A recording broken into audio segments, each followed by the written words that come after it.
And so it well, really there's is always going to be some in the church and in the conservative movement, if you will, that they get their platform by attacking the people in the conservative movement that are actually making things happen. But people and believe they're positive mailingless. change. You cannot survive on negatives only. And that's where he's become. We used to promote his ministry, as a worldview ministry. He's not teaching worldview now. He's doing attacks, and he's going after some of the most important people in Christianity. Wildman's and AFA and others. It's going to turn, and my dad calls it the Church of Us Four and No More. That's really where you're headed with that kind of attitude, because you're just pushing everybody away that you would be working with. Got to take a quick break. Back in a moment. You're listening to Wall Builders Live with David Barton and Rick Green.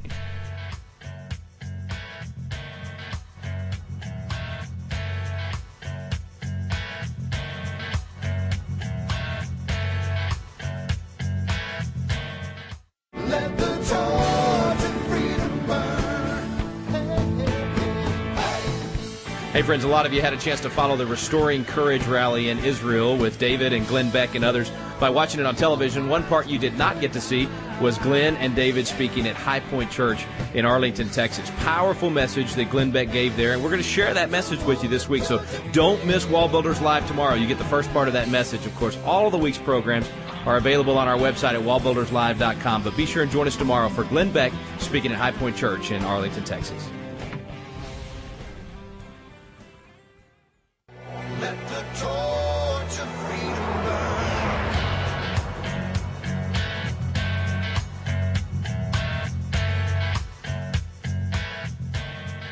Welcome back. Thanks for staying with us here on Wall Builders Live. David, last segment we were talking about all the attacks from Brandon, and you were mentioning in the break, even if I was to think about the things that would help turn America around, one of those things would be prayer, one of those things would be public prayer, bringing people together.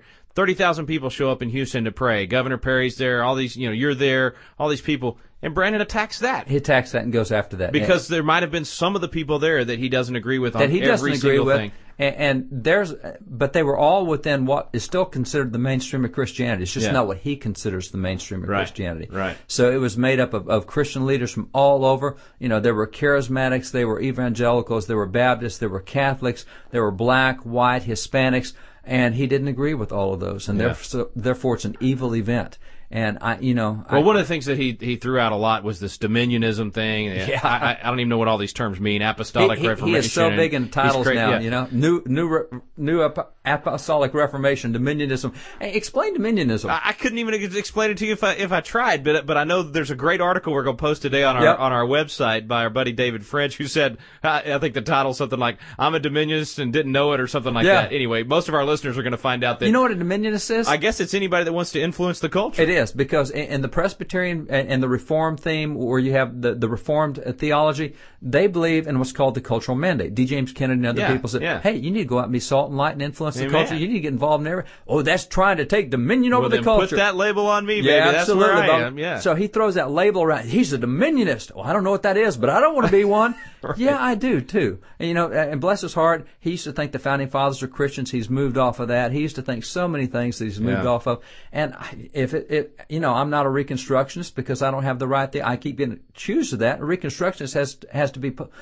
post-millennial. I'm premillennial, but he just throws titles around and maybe he knows what they mean, maybe he doesn't.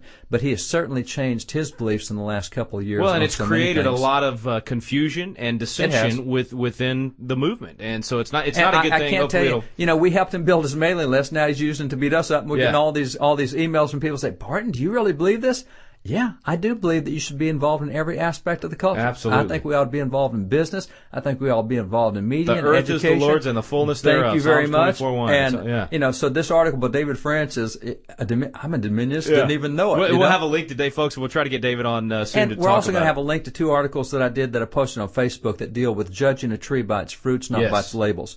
Because if a tree says, I'm a banana tree, but I keep seeing apples on it, I don't care what the label says, I know that it's labeled wrong. Yeah. And so this thing of where we judge people by what church they go to or don't go to, or by what labels they wear or don't wear, or by what labels we stick on, Dominionist or New Apostolic Movement, forget all that nonsense. Judge them by their fruits. That's exactly how you know. You judge them by the biblical measurement for fruits, and you don't start imputing things into them. Well, this is what they're really thinking when they say that.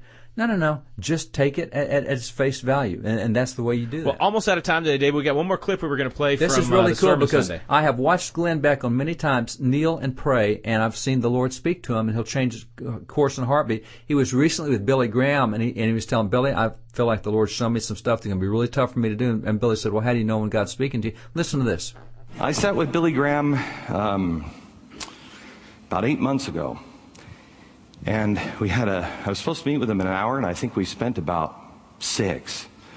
And I learned an awful lot from him. But one of the first questions he asked me, because I told him what I felt was coming in my life, and I needed his advice. And he sat there for a while, and he said, "You think you've heard this from the Lord?" I said, "Yes, sir, I do." He said, "Tell me how you know. How do you know when something's coming from the Lord?" I said, "Well, it doesn't disagree with Scriptures because the Lord keeps His covenants. He doesn't speak untruth. So if it doesn't match, something's wrong." That's right. Second thing is, it's always quiet. I feel peaceful. Colossians no 3:15. matter what the Lord is telling me to do, it comes with peace. John 16:33. Fear. If it's coming with fear, if I'm motivated to do something through fear, it's not from the Lord. He said, "Good. Good." He said, a little like Yoda, "But be afraid? Oh, you will be." That's pretty good. Yeah. Don't have fear when the Lord It's easy, speaks to you. though, to conquer the fear. And That's see, good. there is not an evangelical pastor in America who would disagree with that guidance. Yeah. If it contradicts the Scriptures, it's wrong. If it doesn't come with peace that comes from God, it's wrong. I don't care what label Beck wears. Yeah. If you ignore the label, and Brandon's into labels, if you ignore the label, you tell me that that is not what any evangelical pastor, Bible-believing pastor in America would give as guidance and counsel. So that's why you judge it by its fruits. Yeah. I don't care what Glenn thinks a Mormon means, that's not my issue. Right. My issue is you judge a tree by its fruits, and I've spent hours and I don't know that Brandon's ever met the guy. Yeah. And I spent hours with him, hours praying with him, studying Scriptures. And big difference if Glenn was coming into your local church and saying, I'm going to keep my label, but this is going to be my church now. Yeah. And I'm going to be a member here and blah, blah, blah. That's when you can get into the details of your theology that's right. and all those kind of things. But things. he came in church, gave testimony, 122 people Right. said, I want to be a Christian. Right, you know? right. And then in that church, and they're in now that they'll have church. a membership there. That's right. Yeah, that's a different deal. He's coming. That's exactly right. Yeah, I judge them by their fruit, and don't forget that we're in this to impact the culture. If that makes us And dominionists, look on our that's website, fine. all these articles Yeah. say cool stuff. This Good is stuff really today. equip you. Wallbuilderslive.com is the website. Go there and we'll have easy links for you to get to it. Thanks for listening today to Wall Builders Live with David Barton and Rick Green.